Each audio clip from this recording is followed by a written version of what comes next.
অনুরোধ জানিয়ে গল্পটি এখন শুরু করব। তার আগে সর্বশেষ অনুরোধ, দয়া করে এমন পানি বের করার গল্প নিয়মিত শুনতে আমাদের চ্যানেলটি সকলেই সাবস্ক্রাইব করুন। ধন্যবাদ। হ্যালো বন্ধুরা, আমার নাম মধুমিতা সেন, আমার বয়স ৪৪ বছর। আমার স্বামীর নাম প্রদুমন সেন, বয়স ৪৭ বছর।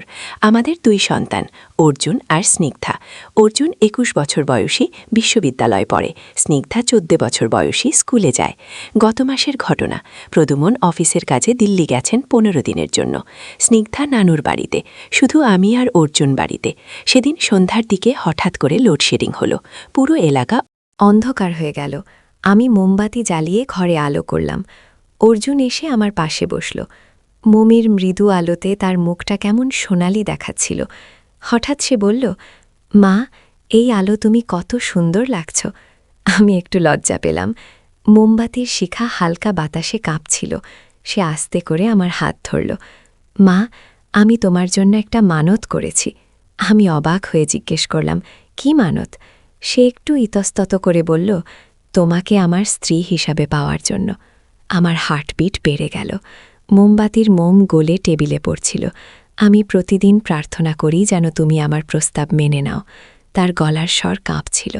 ঘরে মোমের মিষ্টি সুগন্ধ ছড়িয়ে পড়েছে। তুমি আমার জীবনের আলো। এই অন্ধকারেও তুমি আছো বলে আমি ভয় পাই না। আমি তার দিকে স্থির চোখে তাকিয়ে রইলাম।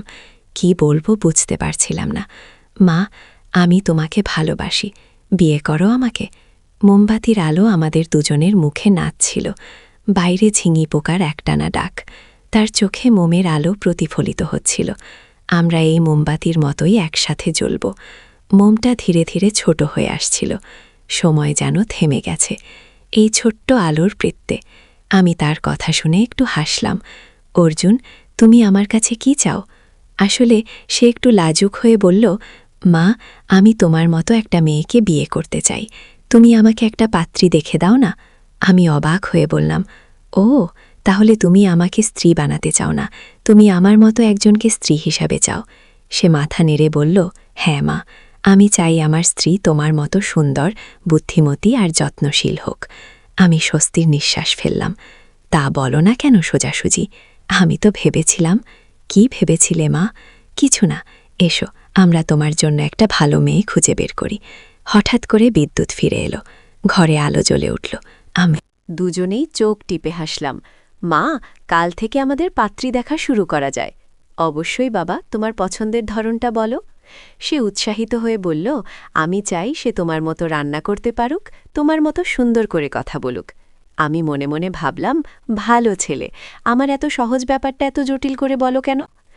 পরদিন সকালে আমি আমার বন্ধু রীতার সাথে কথা বললাম। রীতার মেয়ে নন্দিনীর বয়স ১৯ বছর, অর্জুনের থেকে ২ বছরের ছোট। খুবই সুন্দর মেয়ে। কলেজে ইংরেজি সাহিত্য নিয়ে পড়ে। রীতা বলল, মধুমিতা, তোমার ছেলেটা তো খুব ভালো। আমার নন্দিনীও তোমার অর্জুনকে পছন্দ করে। আমি অবাক হয়ে বললাম, সত্যি? তাহলে তো খুব ভালো কথা। হ্যাঁ, ওরা দুজনেই একই কলেজে পড়ে। নন্দিনী আমাকে বলেছে অর্জুন খুব ভদ্র আর পড়াশোনায় ভালো। আমি খুশি হয়ে বাড়ি ফিরলাম। অর্জুনকে খবরটা দিলাম। সে খুব লাজুক হয়ে গেল। মা, নন্দিনী দিদি তো আমার সিনিয়র, উনি আমাকে কি মনে করবেন? পাগল, ২ বছরের তফাৎ, আর মেয়েরা ছেলেদের থেকে বুদ্ধিতে এগিয়ে থাকে, তাই বয়সে একটু বড় হলে কোনো সমস্যা নেই। কয়েকদিন পর রীতা নন্দিনীকে নিয়ে আমাদের বাড়িতে এলো। নন্দিনী সত্যিই খুব সুন্দর মেয়ে, ফর্সা, লম্বা, সিল্কি চুল। সে যখন হাসে তখন তার গালে ২টো টোল পড়ে। আমি তাদের চা নাস্তা দিলাম। অর্জুন শুরুতে একটু সংকোচ করছিল, কিন্তু নন্দিনী খুব সহজভাবে কথা বলায় সে রিল্যাক্স হয়ে গেল।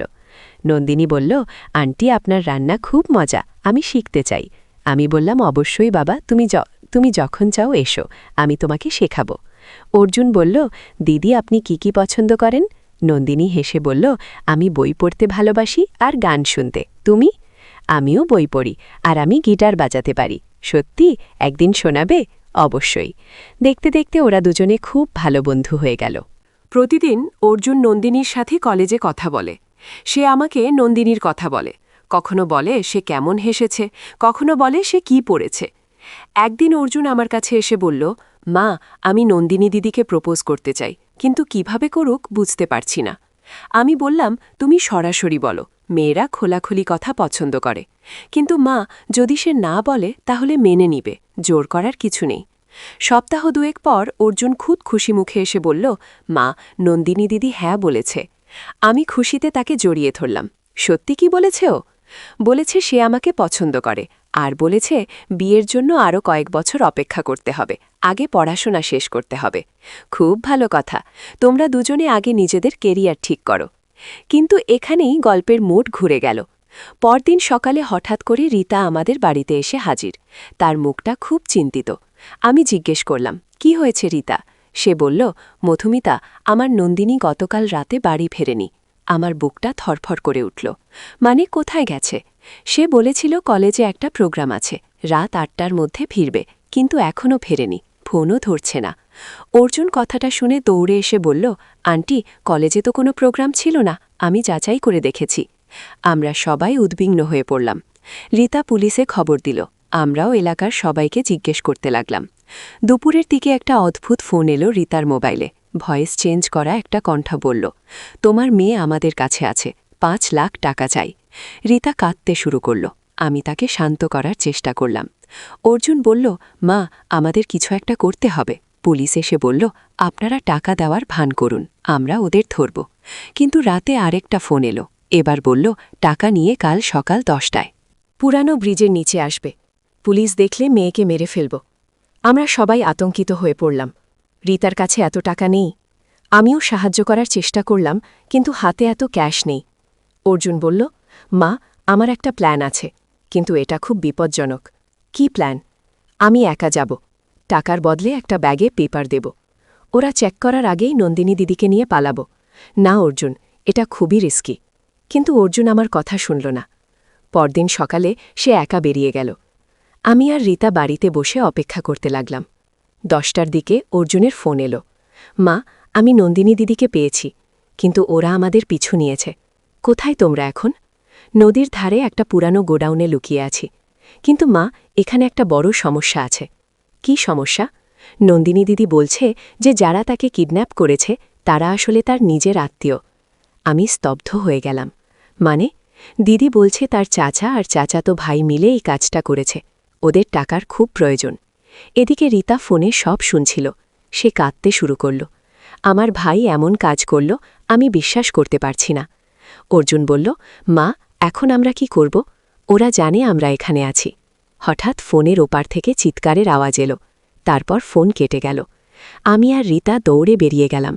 নদীর ধারে গিয়ে দেখি অর্জুন আর নন্দিনী একটা নৌকায় করে, নদীর মাঝখানে। পিছনে দুটো লোক আর একটা নৌকায় তাদের তাড়া করছে। রীতা চিৎকার করে বলল, ভাই, তুমি এমন কাজ করলে কেন? তার ভাইয়ের ছেলে চিৎকার করে বলল, আমাদের টাকা দরকার, নন্দিনীর বিয়ে দিতে গেলে তো টাকা লাগবেই। এমন সময় নদীর ওপার থেকে কয়েকটা লোক নৌকা নিয়ে এলো।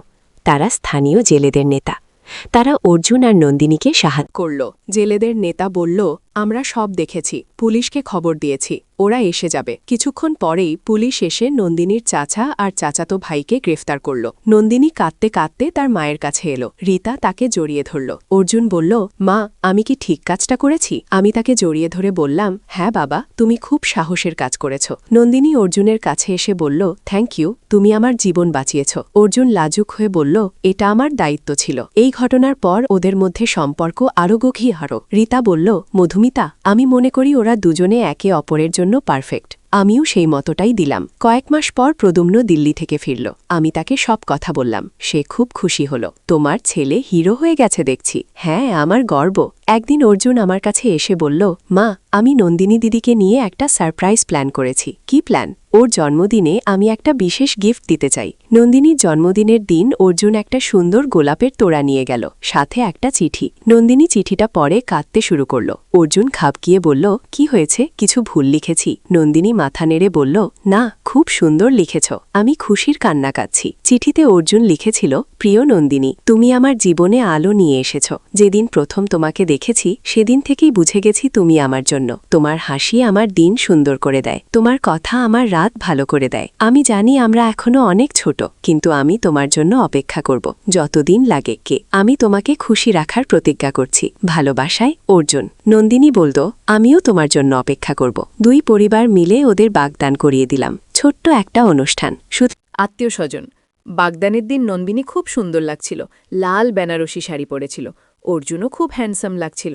অনুষ্ঠানের মাঝখানে হঠাৎ একটা অদ্ভুত ঘটনা ঘটল। আমাদের বাড়ির পাশের পুরানো বাড়িটার দিক থেকে একটা তীব্র আলো বেরোল। সবাই সেদিকে তাকালো। প্রদ্যুম্ন বলল, এই বাড়িতে তো গত 5 বছর ধরে কেউ থাকে না। অর্জুন বলল, বাবা আমি গিয়ে দেখে আসি। না, একসাথে যাব। আমরা সবাই মিলে সেই পুরানো বাড়ির দিকে গেলাম। দেখি বাড়ির ভিতর থেকে উজ্জ্বল নীল আলো বেরোচ্ছে আর একটা অদ্ভুত গুনগুন শব্দ। রীতা বলল, এটা কি? হঠাৎ বাড়ির দরজা খুলে গেল। একটা বয়স্ক লোক বেরিয়ে এলো। তার চুলদাড়ি সাদা, পরনে অদ্ভুত ধরনের পোশাক। সে বলল, আমি জানতাম তোমরা আসবে। প্রদ্যুম্ন সাহস করে জিজ্ঞেস করল, আপনি কে? এখানে কি করছেন? লোকটা বলল, আমার নাম প্রফেসর দেবব্রত চক্রবর্তী। আমি একজন বিজ্ঞানী। গত 5 বছর ধরে এই বাড়িতে একটা গোপন গবেষণা করছি। কি গবেষণা? Time travel. আমরা সবাই হাঁ করে তার দিকে তাকিয়ে রইলাম। প্রফেসর বলল, আজ আমার এক্সপেরিমেন্ট সফল হয়েছে। আমি ভবিষ্যতে যেতে পেরেছি। অর্জুন বলল, সত্যি? আপনি কি দেখেছেন? আমি দেখেছি তোমাদের ভবিষ্যৎ। অর্জুন আর নন্দিনীর বিয়ে হবে। 5 বছর পর তোমাদের 3টা সন্তান হবে। নন্দিনী লজ্জা পেয়ে বলল, আঙ্কেল এসব কি বলছেন? প্রফেসর হেসে বলল, এটাই সত্যি।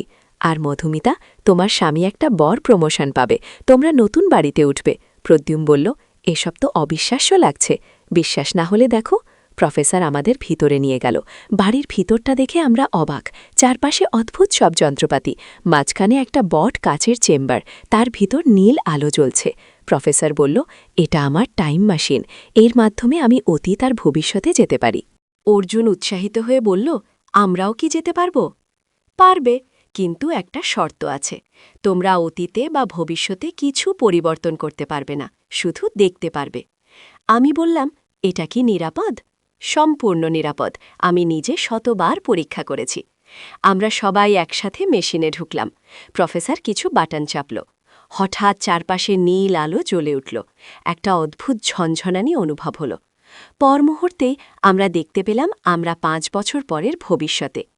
দেখি অর্জুন আর নন্দিনীর বিয়ে হচ্ছে। খুব সুন্দর একটা অনুষ্ঠান। আমি বিয়ের পোশাকে, প্রদ্যুমান স্যুট পরেছে। নন্দিনী খুব সুন্দর লাগছিল, লাল বেনারসি শাড়ি, সোনার গহনা। অর্জুনও খুব স্মার্ট। আমরা দেখলাম তোমাদের বিয়ের অনুষ্ঠান কত সুন্দর হয়েছে। অতিথিরা খুব খুশি, অর্জুন আর নন্দিনী খুব খুশি। প্রফেসর বলল, এবার আরও ভবিষ্যতে যাই। এবার আমরা দেখলাম 10 বছর পরের দৃশ্য। অর্জুন একটা বড় কোম্পানির ম্যানেজার, নন্দিনী একটা স্কুলের প্রধান শিক্ষিকা। তাদের 2টো ছোট বাচ্চা। আমি দেখলাম আমি নাতি নাতনিদের নিয়ে খেলছি। প্রদ্যুমান একটা বড় বাড়িতে। আমাদের অবস্থা খুব ভালো। প্রফেসর বলল, দেখলে তো, এবার আমরা ফিরে যাই। আবার সেই নীল আলো। আমরা বর্তমানে ফিরে এলাম। বেরিয়ে এসে আমরা সবাই স্তব্ধ হয়ে রইলাম। এটা কি সত্যি হয়েছে নাকি স্বপ্ন? প্রফেসর বলল, এটা সত্যি। তোমরা নিজেদের ভবিষ্যৎ দেখেছ। রীতা বলল, কিন্তু এটা কিভাবে সম্ভব? বিজ্ঞানে সবকিছুই সম্ভব, শুধু সঠিক পদ্ধতি জানতে হয়। অর্জুন বলল, প্রফেসর সাহেব, আমরা কি আবার যেতে পারব? যেতে পারবে, কিন্তু মনে রেখো, ভবিষ্যৎ পরিবর্তনযোগ্য। তোমাদের বর্তমানের কাজের উপর নির্ভর করে ভবিষ্যৎ বদলাতে পারে। আমি জিজ্ঞেস করলাম, মানে আমরা যা দেখলাম সেটা হয়তো নাও হতে পারে? ঠিক বলেছ, তোমরা ভালো কাজ করলে ভবিষ্যৎ, খারাপ কাজ করলে খারাপ ভবিষ্যৎ। নন্দিনী বলল, তাহলে আমাদের ভালো কাজ করতে হবে? অবশ্যই। প্রফেসর আমাদের চা খেতে দিল। চা খেতে খেতে তিনি আমাদের আরও অনেক কিছু বললেন। আমি যখন ছোট ছিলাম, আমার স্বপ্ন ছিল টাইম ট্রাভেল করার। আমি পদার্থবিজ্ঞান নিয়ে পড়াশোনা করেছি। গত 20 বছর ধরে এই নিয়ে কাজ করছি। প্রদ্যুম্ন বলল, আপনি একা একা এই কাজ করছেন? হ্যাঁ, কারণ অনেকে আমাকে পাগল ভাবে, কিন্তু আজ আমি প্রমাণ করলাম যে এটা সম্ভব। ভবিষ্যৎ, খারাপ কাজ করলে খারাপ ভবিষ্যৎ। নন্দিনী বলল, তাহলে আমাদের ভালো কাজ করতে হবে? অবশ্যই। প্রফেসর আমাদের চা খেতে দিল। চা খেতে খেতে তিনি আমাদের আরও অনেক কিছু বললেন। আমি যখন ছোট ছিলাম, আমার স্বপ্ন ছিল টাইম ট্রাভেল করার। আমি পদার্থবিজ্ঞান নিয়ে পড়াশোনা করেছি। গত 20 বছর ধরে এই নিয়ে কাজ করছি। প্রদ্যুম্ন বলল, আপনি একা একা এই কাজ করছেন? হ্যাঁ, কারণ অনেকে আমাকে পাগল ভাবে, কিন্তু আজ আমি প্রমাণ করলাম যে এটা সম্ভব। আমি বললাম, আপনার পরিবার কোথায়? প্রফেসর একটু দুঃখিত হয়ে বলল, আমার স্ত্রী মারা গেছে 10 বছর আগে। ছেলে বিদেশে থাকে, সে আমার কাজ বিশ্বাস করে না। অর্জুন বলল, আপনি একাই বট আবিষ্কার করেছেন? হ্যাঁ, কিন্তু এখন আমার কোনো আফসোস নেই। তোমাদের মতো মানুষ পেয়েছি যারা আমার কাজ বিশ্বাস করে। রীতা বলল, প্রফেসর, আপনি কি অতীতেও যেতে পারেন? পারি। তোমরা কি দেখতে চাও? নন্দিনী বলল, আমরা কি আমাদের ছোটবেলা দেখতে পারব? অবশ্যই। আবার আমরা মেশিমেটিক্যান। এবার প্রফেসর আমাদের বেশ বছর আগে নিয়ে গেল।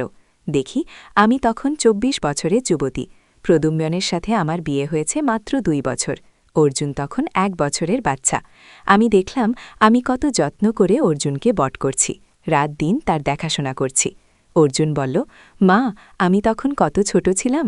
আমি তার মাথায় হাত বুলিয়ে বললাম, হ্যাঁ বাবা, তুমি ছিলে আমার সোনার টুকরো। এরপর আমরা দেখলাম অর্জুনের প্রথম স্কুলে যাওয়ার দিন। সে কাঁদছে। আমি তাকে বুঝিয়ে স্কুলে দিয়ে আসছি। নন্দিনীও তার ছোটবেলা দেখল। সে তখন খুব দুষ্টু ছিল, সবসময় দৌড়াদৌড়ি করত। প্রফেসর বলল, দেখলে তোমাদের যাত্রা কত সুন্দর, তোমাদের জীবন। আমরা আবার বর্তমানে ফিরে এলাম। এই অভিজ্ঞতা আমাদের জীবনকে অন্যভাবে দেখতে শেখালো। কয়েকদিন পর প্রফেসর আমাদের ডেকে বলল, আমি একটা গুরুত্বপূর্ণ কথা বলতে চাই। আমরা তার কাছে গেলাম। আমার আবিষ্কার সম্পর্কে কাউকে বলবে না, এটা এখনও সিক্রেট রাখতে হবে। কেন? প্রদ্যুম্ন জিজ্ঞেস করল। কারণ সবাই জানলে ভুল মানুষের হাতে এই প্রযুক্তি চলে যেতে পারে, তখন অনেক বিপদ হবে। আমরা প্রতিজ্ঞা করলাম যে আমরা কাউকে বলবো না। এর কয়েক মাস পর একদিন সকালে আমরা দেখি প্রফেসরের বাড়ি বন্ধ। চিরকালের মতো তিনি চলে গেছেন।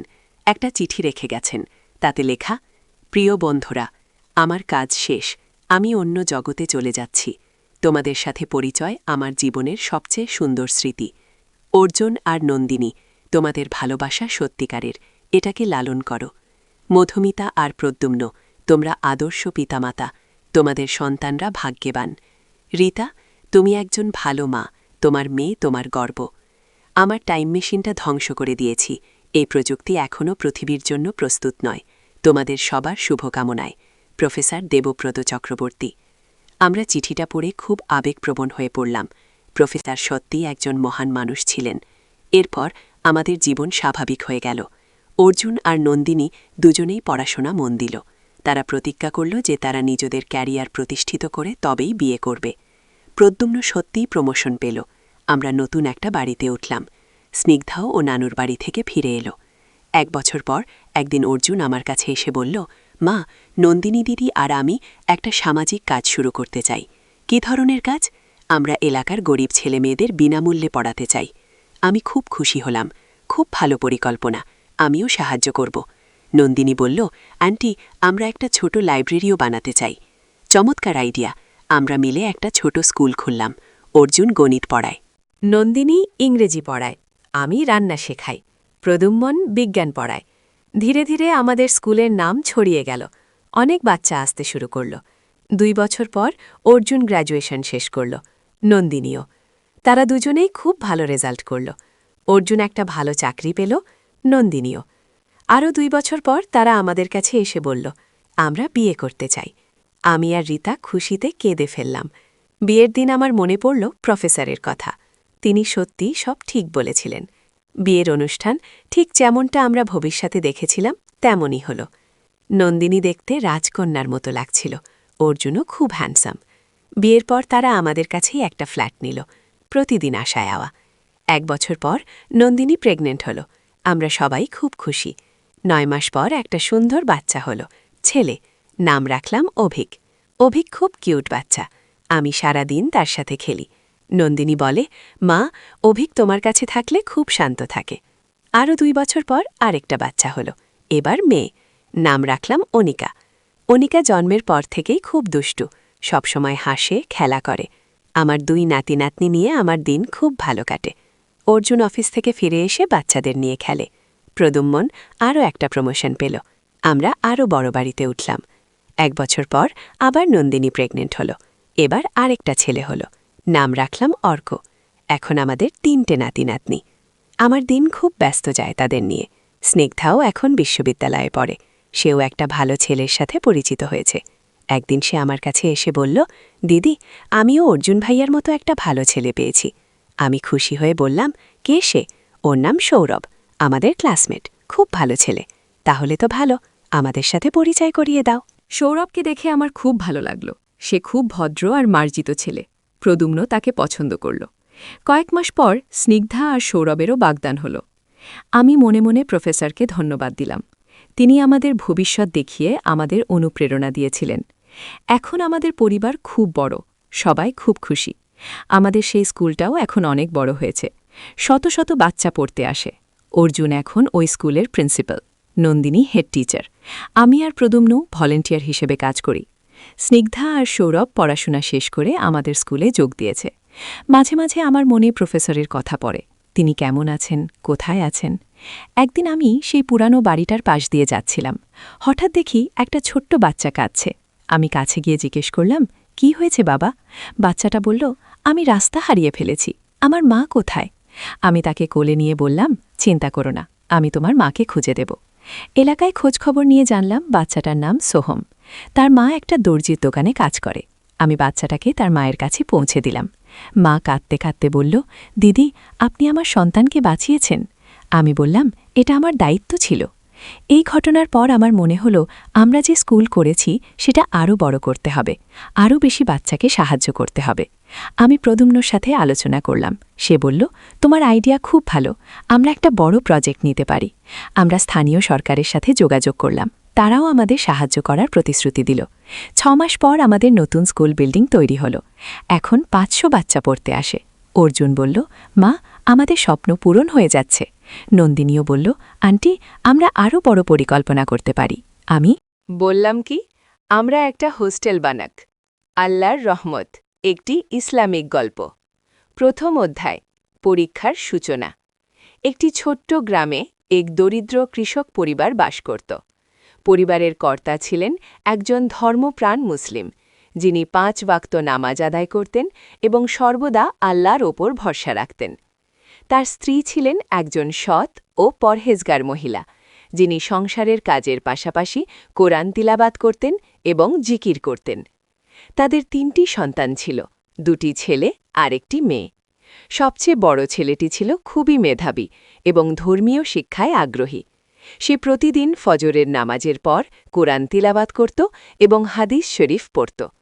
মেজ ছেলেটি ছিল বেশ চঞ্চল, কিন্তু তার মন ছিল খুবই পরিষ্কার এবং সে বাবা মায়ের কথা মানত। সবচেয়ে ছোট মেয়েটি ছিল পরিবারের আলো, যার হাসিতে সবার মুখে হাসি ফুটত। এই পরিবারটি যদিও দরিদ্র ছিল, তবু তারা সুখে শান্তিতে দিন কাটাত।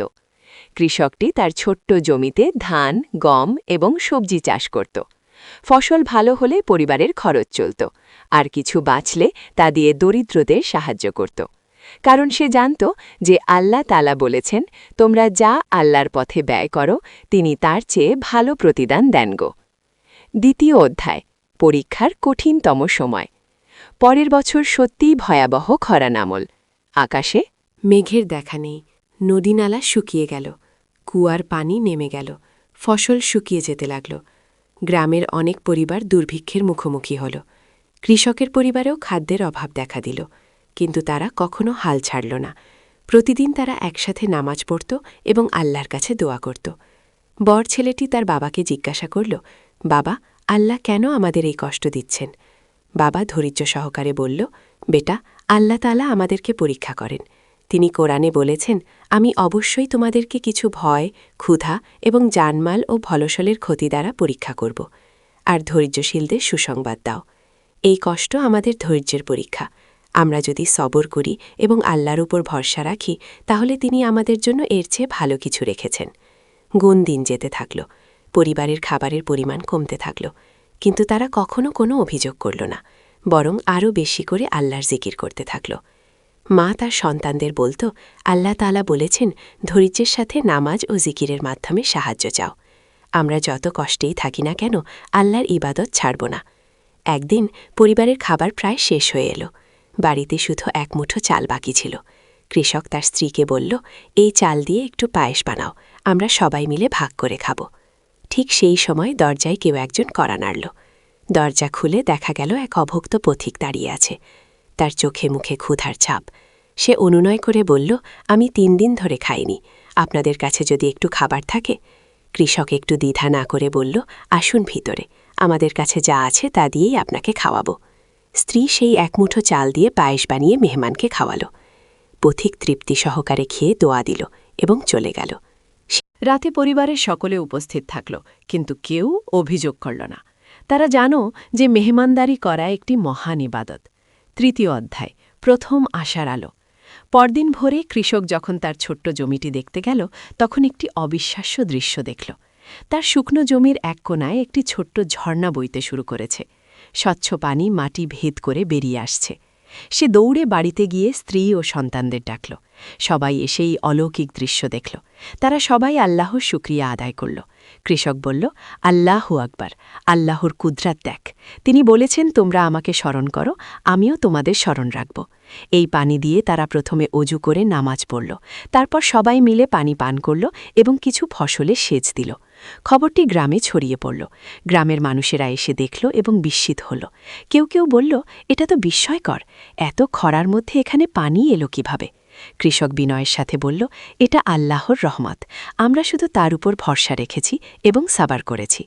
গ্রামের ইমাম সাহেব এসে বলল, সুবহান আল্লাহ, আল্লাহ তাআলা কোরআনে বলেছেন, যারা ঈমান আনে এবং নেক কাজ করে তাদের জন্য রয়েছে সুসংবাদ দুনিয়া ও আখিরাতে। আপনাদের ধৈর্য ও মেহমানদারির প্রতিদান আল্লাহ দিয়েছেন। কৃষক বলল, ইমাম সাহেব, এই পানি শুধু আমাদের জন্য নয়, গ্রামের যার যতটুকু প্রয়োজন নিয়ে যাক, আল্লাহ যা দিয়েছেন তা সবার জন্য। ৪র্থ অধ্যায়, ভাগাভাগির বরকাত। কৃষকের এই কথায় গ্রামবাসীরা অভিভূত হয়ে গেল। এত কষ্টের মধ্যেও সে অন্যদের কথা ভাবছে। গ্রামের সবাই মিলে একটি ব্যবস্থা করল। প্রত্যেক পরিবার প্রতিদিন নির্দিষ্ট পরিমাণ পানি নিয়ে যেতে পারবে, যাতে সবার জন্য যথেষ্ট থাকে। আল্লাহর রহমতে দেখা গেল, যত পানি ব্যবহার করা হচ্ছে ততই যেন ঝর্ণা থেকে পানি বের হচ্ছে। পানি কখনো কমছে না। এদিকে কৃষকের পরিবারের জন্য খাবারের ব্যবস্থা হয়ে গেল। গ্রামের মানুষেরা কেউ চাল, কেউ ডাল, কেউ তরকারি নিয়ে আসতে লাগল। তারা বলত, আপনি আমাদের প্রাণ বাঁচিয়েছেন, আমরা আপনার উপকার করতে চাই। কিন্তু কৃষক বলত, এটা আমার কোনো উপকার নয়, এটা আল্লাহর দান। আল্লাহই আপনাদের মাধ্যমে আমাদের রিজিকের ব্যবস্থা করেছেন। বড় ছেলেটি তার বাবাকে জিজ্ঞাসা করল, বাবা, আল্লাহ কিভাবে আমাদের সাহায্য করেছেন? বাবা বলল, বেটা, আল্লাহ তাআলা কুরআনে বলেছেন যে আল্লাহকে ভয় করে তিনি তার জন্য পথ করে দেন এবং তাকে এমন উৎস থেকে রিজিক দেন যা সে কল্পনাও করতে পারে না। আমরা যখন অভাবের সময়ও মেহমানদারি করলাম, আল্লাহ আমাদের প্রতিদান দিলেন গো। মা বলল, আল্লাহ তাআলা বলেছেন, তোমরা যদি কৃতজ্ঞতা প্রকাশ করো তাহলে আমি তোমাদের নিয়ামত বাড়িয়ে দেব। আমরা আল্লাহর শুকরিয়া করি এবং তার দেওয়া নিয়ামতের যথাযথ ব্যবহার করি। ৫ম অধ্যায়, নতুন চ্যালেঞ্জ। কিছুদিন পর গ্রামে একজন ধনী ব্যবসায়ী এলো। সে কৃষকের কাছে এসে বলল, আমি শুনেছি আপনার জমিতে পানির ঝর্ণা আছে, আমি এই জমি কিনতে চাই, আপনি যা বলবেন দাম দেব। কৃষক বলল, এই জমি বিক্রির জন্য নয়, এটা আল্লাহর দান, আর এই পানি শুধু আমার নয়, পুরো গ্রামের জন্য গো। ব্যবসায়ী বলল, আপনি তো দরিদ্র, এই জমি বিক্রি করে দিন, আমি আপনাকে এত টাকা দেব যে আপনি শহরে গিয়ে আরাম করে থাকতে পারবেন গো। কৃষক দৃঢ়ভাবে বলল, না, এই জমি বিক্রি করব না, আল্লাহ তাআলা যা আমানত হিসেবে দিয়েছেন তা আমি বিক্রি করতে পারি না, আর টাকা পয়সায় সব কিছু নয়, আমি এখানে সুখে আছি গো। ব্যবসায়ী রেগে গিয়ে বলল, আপনি বুঝতে পারছেন না, আমি যদি জোর করে এই জমি নিয়ে নিই? কৃষক শান্তভাবে বলল, আল্লাহ আছেন, তিনি সব কিছু দেখেন, আপনি যদি অন্যায় করেন তার বিচার তিনিই করবেন গো। এই কথা শুনে গ্রামের অন্যরা এসে জড়ো হল। তারা কৃষকের পাশে দাঁড়াল। ইমাম সাহেব বলল, এই পানি আল্লাহর দান, কেউ এটার ওপর একচেটিয়া অধিকার রাখতে পারে না। কোরআনে বলা আছে, পানি, আগুন আর ঘাসের সবার অধিকার আছে। ব্যবসায়ী অগত্যা চলে গেল, কিন্তু সে হাল ছাড়ল না। সে শহর থেকে কিছু লোকজন নিয়ে এলো এবং জমি দখলের চেষ্টা করল। ৬ষ্ঠ অধ্যায়, আল্লাহর সাহায্য। একদিন রাতে সেই দুষ্ট লোকেরা জমির ঝর্ণার মুখ বন্ধ করে দেওয়ার চেষ্টা করল, কিন্তু আশ্চর্যের বিষয় হল, তারা যতই মাটি পাথর দিয়ে বন্ধ করার চেষ্টা করল ততই যেন পানির স্রোত বেড়ে গেল। ভোরে কৃষক যখন জমিতে গেল, দেখল পানির স্রোত আগের চেয়েও বেশি, আর সেই দুষ্টু লোকেরা ঝর্ণার পাশেই অজ্ঞান হয়ে পড়ে আছে। কৃষক তাদের জ্ঞান ফেরানোর চেষ্টা করল, এবং পানি খাওয়ালো। তারা জ্ঞান ফিরে পেয়ে বলল, আমরা যখন ঝর্ণা বন্ধ করার চেষ্টা করছিলাম তখন হঠাৎ একটা অদ্ভুত আলো দেখতে পেলাম। তারপর মনে হলো কেউ যেন আমাদের ধাক্কা দিয়ে ফেলে দিল। এরপর আর কিছু মনে নেই কি। কৃষক বলল, আল্লাহর গজব থেকে বাঁচার জন্য তওবা করুন, অন্যায় করবেন না। এই ঘটনার পর ব্যবসায়ী ভয় পেয়ে গেল এবং আর কখনো এদিকে আসেনি। গ্রামবাসীরা বুঝতে পারল যে এই ঝর্ণা শুধু সাধারণ পানির উৎস নয়, এটা আল্লাহর বিশেষ রহমত। তারা এর আরও যত্ন নিতে লাগল এবং প্রতিদিন এখানে এসে আল্লাহর শুকরিয়া আদায় করতে লাগল। সপ্তম অধ্যায়, বরকতময় ফসল। আল্লাহর রহমতে খরা একসময় শেষ হল। আকাশে মেঘ দেখা দিল এবং বৃষ্টি শুরু হল। কিন্তু এতদিন ঝর্ণার পানিতে সেচ দেওয়া জমিগুলোর অবস্থা ছিল আলাদা। সেই জমিতে ফসল হলো অস্বাভাবিক ভালো। কৃষকের ছোট্ট জমি থেকে এত ফসল হলো যে সে বিশ্বাস করতে পারছিল না। ধান, গম, সবজি সবকিছুতেই বাম্পার ফলন। গ্রামের কৃষকদের জমিতেও যারা ঝর্ণার পানি ব্যবহার করেছিল তাদের ফসল হয়েছে খুব ভালো। কৃষক তার পরিবারকে নিয়ে শুকরিয়ার নামাজ আদায় করল। তারপর বলল, আল্লাহর এই দান আমরা একা ভোগ করব না, গ্রামের গরিব পরিবারগুলোতে ফসল বিতরণ করব। স্ত্রী বলল, হ্যাঁ, আল্লাহ তাআলা বলেছেন তোমাদের সম্পদে রয়েছে প্রার্থনাকারী ও বঞ্চিতদের অধিকার। তারা ফসলের একটা বড় অংশ গ্রামের গরিব পরিবারগুলোতে বিতরণ করল। কিছু অংশ বিক্রি করে ঋণী মানুষদের ঋণ পরিশোধে সাহায্য করল। বর ছেলেটি বলল, বাবা, আমরা এত দান করলাম, আমাদের জন্য কি যথেষ্ট থাকবে?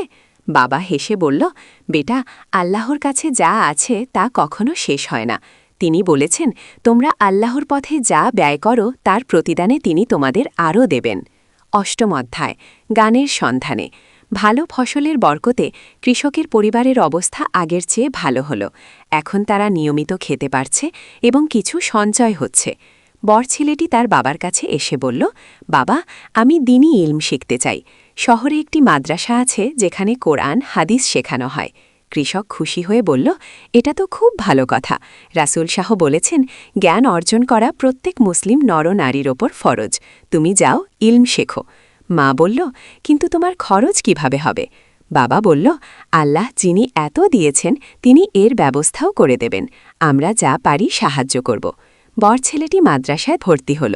প্রথম কিছুদিন খরচের জন্য বাবা মা যা দিতে পারত দিত, কিন্তু একটু কষ্ট হচ্ছিল। একদিন মাদ্রাসার ওস্তাদ ছেলেটিকে ডেকে বলল, তোমার পড়াশোনা খুব ভালো, আমি তোমাকে এই মাদ্রাসায় শিক্ষক সহায়ক হিসেবে কাজের সুযোগ দিচ্ছি। এতে তোমার খরচ উঠে যাবে এবং কিছু অতিরিক্ত পাবে কি? ছেলেটি খুশি হয়ে সে কাজ নিল। এখন আর তার পরিবারে বোঝা হতে হচ্ছে না, বরং সে নিজেই নিজের খরচ চালাচ্ছে। নবম অধ্যায়, সেবার মাধ্যমে নৈকট্য। মেজ ছেলেটি বাড়িতে থেকে বাবার কাজে সাহায্য করতে লাগল। সে খুব পরিশ্রমী ছিল এবং কৃষিকাজে দক্ষ হয়ে উঠল। তাছাড়া সে গ্রামের বয়স্ক অসুস্থ মানুষদের সেবা করত। একদিন গ্রামের এক বৃদ্ধ লোক অসুস্থ হয়ে পড়ল। তার কোনো সন্তান ছিল না। মেজ ছেলেটি তার সেবায় যত্ন করতে লাগল। প্রতিদিন সকাল সন্ধ্যা তার খোঁজ খবর নিত, ওষুধ এনে দিত, খাবার বানিয়ে খাওয়াত। বৃদ্ধ লোকটি অভিভূত হয়ে বলল, বেটা, তুমি আমার সন্তানের চেয়েও ভালো, আল্লাহ তোমার মঙ্গল করুন। ছেলেটি বলল, চাচা, রাসূল শাহ বলেছেন মানুষের সেবা করা আল্লাহর ইবাদত। আমি শুধু আল্লাহর সন্তুষ্টির জন্য এই কাজ করছি। কিছুদিন পর বৃদ্ধ লোকটি সুস্থ হয়ে উঠল। সে কৃষকের বাড়িতে এসে বলল, আপনার ছেলে আমার প্রাণ বাঁচিয়েছে, আল্লাহ আপনাদের পরিবারকে অনেক বরকত দিন। এদিকে ছোট মেয়েটি বড় হচ্ছিল। সে খুব বুদ্ধিমতী এবং ধর্মীয় শিক্ষায় আগ্রহী ছিল। মা তাকে কোরআন পড়া, নামাজ কালাম এবং ঘরোয়া কাজকর্ম শেখাতেন। মেয়েটি বলল, আম্মা, আমি গ্রামের অন্য মেয়েদের কোরআন শেখাতে পারি? মা বলল, অবশ্যই, এলম শেখানো অনেক বড় নেকির কাজ। রাসূল শাহ বলেছেন, যে ব্যক্তি কোনো ভালো কাজের পথ দেখায় সে সেই কাজের সমান সওয়াব পারে। মেয়েটি গ্রামের ছোট মেয়েদের কোরআন শেখানো শুরু করল। প্রতিদিন মাগরিবের পর বাড়িতে একটা ছোট্ট মক্তব বসত। দশম অধ্যায়, বিপদের সময়। একদিন গ্রামে খবর এলো যে পাশের জেলায় বন্যা হয়েছে। হাজারো মানুষ ঘরবাড়ি হারিয়ে সর্বশান্ত হয়েছে। অনেক পরিবার খাবারের জন্য হাহাকার করছে। ইমাম সাহেব জুমার খুতবায় বলল, আমাদের মুসলিম ভাইয়েরা বিপদে পড়েছে। আল্লাহ তাআলা বলেছেন, মুমিনরা পরস্পর ভাই, আমাদের উচিত তাদের পাশে দাঁড়ানো কৃষক সবার আগে এগিয়ে এলো। সে বলল, আমার যা আছে তা দিয়ে যতটুকু পারি সাহায্য করব। আল্লাহ আমাদের বিপদের সময় সাহায্য করেছিলেন, এখন আমাদের পালা অন্যদের সাহায্য করার। গোগ্রামের সবাই মিলে একটা ত্রাণ তহবিল গঠন করল। কৃষক তার সঞ্চিত টাকার একটা বড় অংশ দিয়ে দিল। তার স্ত্রী তার সোনার গহনা বিক্রি করে দিয়ে দিল। বর ছেলেটি মাদ্রাসা থেকে ছুটিতে এসে শুনো এই খবর। সে তার সঞ্চিত সব টাকা দিয়ে দিল। মেজ ছেলে বলল, আমি নিজে গিয়ে ত্রাণ বিতরণে সাহায্য করব। ছোট মেয়ে তার পুতুল ও খেলনা বিক্রি করে টাকা দিয়ে দিল। গ্রামবাসীরা দেখল এই পরিবারের ত্যাগের মনোভাব। তারাও অনুপ্রাণিত হয়ে যার যার সাধ্য দিয়ে দিল। প্রচুর ত্রাণ সামগ্রী সংগ্রহ হল। কয়েকজন যুবক নিয়ে মেজ ছেলেটি বন্যাক্রান্ত এলাকায় গেল। সেখানে গিয়ে তারা দেখল সত্যিই ভয়াবহ অবস্থা। অনেক পরিবার খোলা আকাশের নিচে দিন কাটাচ্ছে। তারা খাবার, কাপড়, ওষুধ বিতরণ করল। আক্রান্ত মানুষদের সাথে কথা বলল, তাদের সাহস দিল। একটি বৃদ্ধা কাঁচতে তাঁচতে বলল, বেটা, আমার সব শেষ হয়ে গেছে, এখন কি করব? মেজ ছেলেটি বলল, নানি, হতাশ হবেন না, আল্লাহ আছেন, তিনি বিপদের পর সুখ দেন। আপনি ধৈর্য রাখুন এবং আল্লাহর উপর ভরসা রাখুন। গো 11 অধ্যায়, শিক্ষা বিস্তারের মাধ্যমে সমাজসেবা। বন্যার পর ধীরে ধীরে সব স্বাভাবিক হয়ে এলো। এই সময় বড় ছেলেটি মাদ্রাসা থেকে ভালো ফলাফল নিয়ে পাস করল। ওস্তাদরা তার প্রশংসা করল এবং বলল যে সে একজন ভালো আলেম হবার যোগ্যতা রাখে। সে বাড়িতে এসে বাবা মাকে বলল, আমি গ্রামে একটা মাদ্রাসা খুলতে চাই। আমাদের গ্রামের ছেলেমেয়েরা যাতে দূরে না গিয়ে দিনই শিক্ষা নিতে পারে গিয়ে। বাবা বলল, এ তো অনেক ভালো পরিকল্পনা, কিন্তু মাদ্রাসা চালানোর জন্য তো অনেক টাকা লাগবে। ছেলেটি বলল, আল্লাহ চাইলে ব্যবস্থা হয়ে যাবে। আমি প্রথমে ছোট করে শুরু করব। আমাদের বাড়ির একটা অংশে কয়েকজন ছাত্র নিয়ে কি? এই কথা শুনে গ্রামের মানুষেরা খুশি হল। অনেকেই তাদের ছেলে মেয়েদের পাঠানোর জন্য আগ্রহ প্রকাশ করল। প্রথমে 5 জন ছাত্র নিয়ে শুরু হলো ছোট্ট মাদ্রাসা। বড় ছেলেটি কোরআন, হাদিস, আরবি ভাষা এবং মৌলিক ইসলামিক শিক্ষা দিতে লাগল। ছাত্রদের কাছ থেকে কোনো বেতন নিত না, বলতো, এলম আল্লাহর দান, এর বিনিময়ে টাকা নেওয়া ঠিক নয়। গিয়ে তার খরচ চলত কৃষিকাজের আয় থেকে। বাবা মা খুশি মনে সাহায্য করত। ধীরে ধীরে ছাত্রের সংখ্যা বাড়তে লাগল। অভিভাবকরা স্বেচ্ছায় চাল, ডাল নিয়ে আসতেন। কেউ কেউ মাদ্রাসার জন্য জায়গা বাড়ানোর খরচে সাহায্য করল। 2 বছরের মধ্যে মাদ্রাসাটি এলাকার একটি পরিচিত প্রতিষ্ঠানে পরিণত হল। শুধু কোরআন হাদিস নয়, এখানে সাধারণ শিক্ষাও দেওয়া হতো। ছেলেমেয়েরা দ্বীনি ইলমের পাশাপাশি গণিত, বাংলা, ইংরেজিও শিখত। 12 অধ্যায়, পারিবারিক বন্ধনের মাহাত্ম্য। এদিকে মেজ ছেলেটির বিয়ের বয়স হয়েছে। বাবা মা একটি ভালো পরিবারে তার বিয়ের প্রস্তাব পাঠালো। মেয়ের পরিবারও ধর্মপ্রাণ এবং তারা এই পরিবারের সুনাম শুনেছিল। বিয়ে হলো খুব সাদাসিধেভাবে, কোনো অপচয় না করে ইসলামিক নিয়ম মেনে। বরের পরিবার বলল, আমরা বিয়েতে অতিরিক্ত খরচ করব না, এই টাকা দিয়ে বরং গরিবদের সাহায্য করব। নতুন বধূটি খুবই ভালো মেয়ে ছিল। সে শাশুড়িকে মাতৃগানে সেবা করত এবং সংসারের সব কাজে সাহায্য করত। সে কোরআন তেলাওয়াত করত এবং নিয়মিত নামাজ পড়ত। কিছুদিন পর সে গর্ভবতী হল। পরিবারের সবাই খুশি হল। কৃষক বলল, আল্লাহ আমাদের পরিবারে নতুন সদস্য দিচ্ছেন, আমরা এর শুকরিয়া আদায় করি। ওদিন রাতে প্রসবের সময় এলো, কিন্তু জটিলতা দেখা দিল। গ্রামের ধাত্রী বলল, হাসপাতালে নিয়ে যেতে হবে, তাৎক্ষণিক চিকিৎসা দরকারও। কিন্তু সেই রাতে ভয়াবহ ঝড় চলছিল, রাস্তা বন্ধ, হাসপাতালে যাওয়া সম্ভব নয়। পরিবারের সবাই চিন্তিত হয়ে গেল। তারা একসাথে আল্লাহর কাছে দোয়া করতে লাগল। কৃষক বলল, আল্লাহ, তুমি আমাদের সবসময় সাহায্য করেছ, এই সংকটেও আমাদের সাহায্য করো। হঠাৎ কি যেন দরজায় কড়া নাড়ল। দরজা খুলে দেখা গেল একজন মহিলা ডাক্তার দাঁড়িয়ে আছে। তিনি বলল, আমি কাছের শহর থেকে আসছিলাম, ঝড়ের কারণে এখানে আশ্রয় নিতে এসেছি। আমি একজন গাইনি ডাক্তার, কোনো সাহায্য দরকার? পরিবারের লোকেরা অবাক হয়ে গেল, এ তো আল্লাহরই সাহায্য।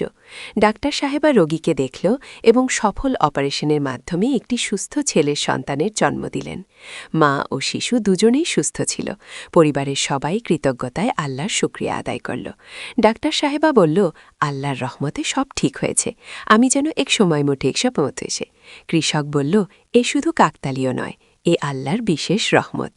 14 অধ্যায়, নতুন প্রজন্মের দায়িত্ব।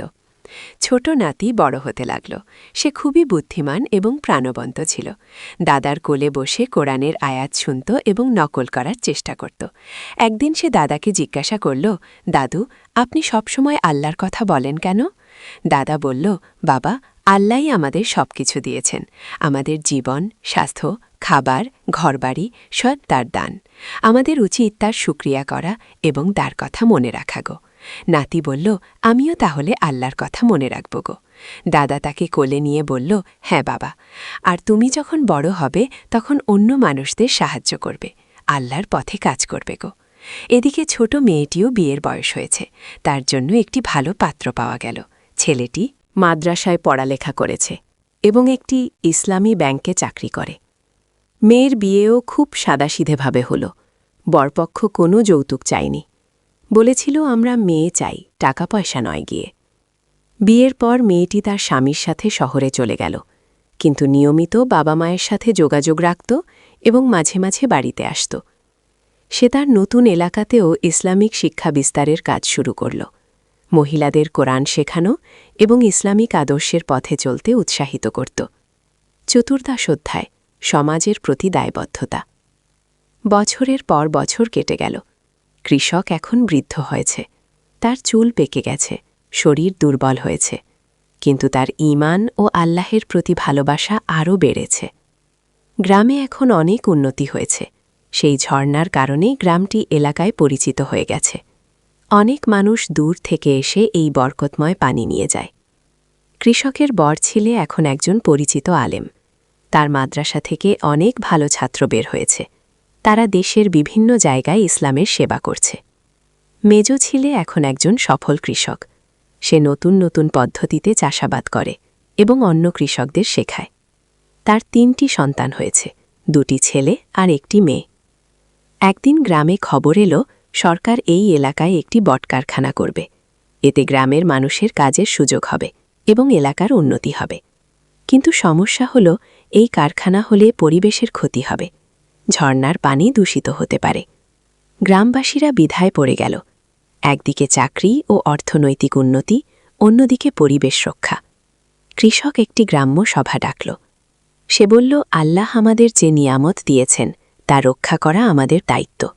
টাকার জন্য আমরা আল্লাহের দান নষ্ট করতে পারি না আগে। কিন্তু অনেকেই বলল, আমাদের ছেলেমেয়েদের ভবিষ্যতের কথা ভাবতে হবে। চাকরি পেলে তাদের জীবন ভালো হবে। বর ছেলেটি বলল, আবার ইসলামে পরিবেশ রক্ষার উপর গুরুত্ব দেওয়া হয়েছে। আমরা এমন উন্নতি চাই না যাতে আল্লাহর সৃষ্টির ক্ষতি হয়। দীর্ঘ আলোচনার পর গ্রামবাসীরা সিদ্ধান্ত নিল যে তারা কারখানার বিরোধিতা করবে, তবে সরকারের কাছে অনুরোধ করবে অন্য কোনো পরিবেশবান্ধব প্রকল্পের জন্য। পঞ্চদশ অধ্যায়, জীবনের সন্ধ্যালগ্নে আরও কয়েক বছর কেটে গেল। কৃষক এখন অনেক বৃদ্ধ, হাঁটতে কষ্ট হয়, কিন্তু তার মন এখনও তরুণের মতো প্রাণবন্ত।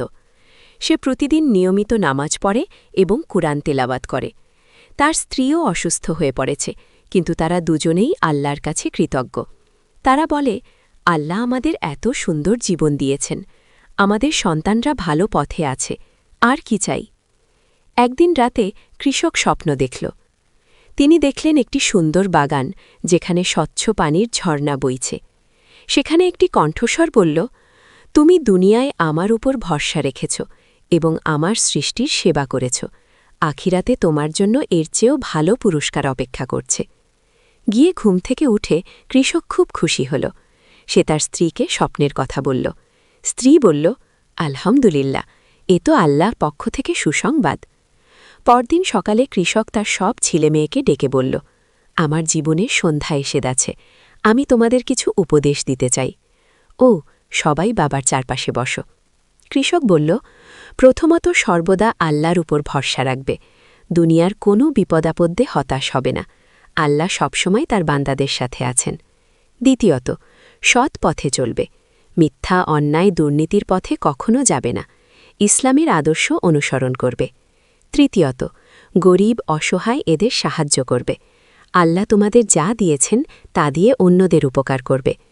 চতুর্থত, ইলম অর্জন করবে এবং অন্যদের শেখাবে। ইলমের মাধ্যমেই সমাজের কল্যাণ হয়। পঞ্চমত, পরস্পরের মধ্যে ঐক্য রাখবে। ভাই বোনে মিলেমিশে থাকবে। পারিবারিক বন্ধন অটুট রাখবে। কি সবাই কাঁচতে কাঁচতে বাবার কথা শুনল এবং প্রতিজ্ঞা করল যে তারা এই উপদেশগুলো মেনে চলবে। ষষ্ঠ অধ্যায়, অনন্ত অনন্ত যাত্রার সূচনা। কিছুদিন পর একদিন ভোরে কৃষক অসুস্থ হয়ে পড়ল। পরিবারের সবাই তার চারপাশে জড়ো হল। ডাক্তার এসে দেখল এবং বলল যে তার অবস্থা খুবই গুরুতর। কৃষক বুঝতে পারল তার শেষ সময় এসে গেছে। সে শান্ত মনে বলল, আল্লাহর ইচ্ছা, আমি তৈরি। সে সবার সাথে বিদায় নিল। স্ত্রীকে বলল, তুমি ধৈর্য রাখবে, আল্লাহর উপর ভরসা রাখবে। আমরা আখিরাতে আবার মিলিত হব, ইনশাআল্লাহ। ছেলেমেয়েদের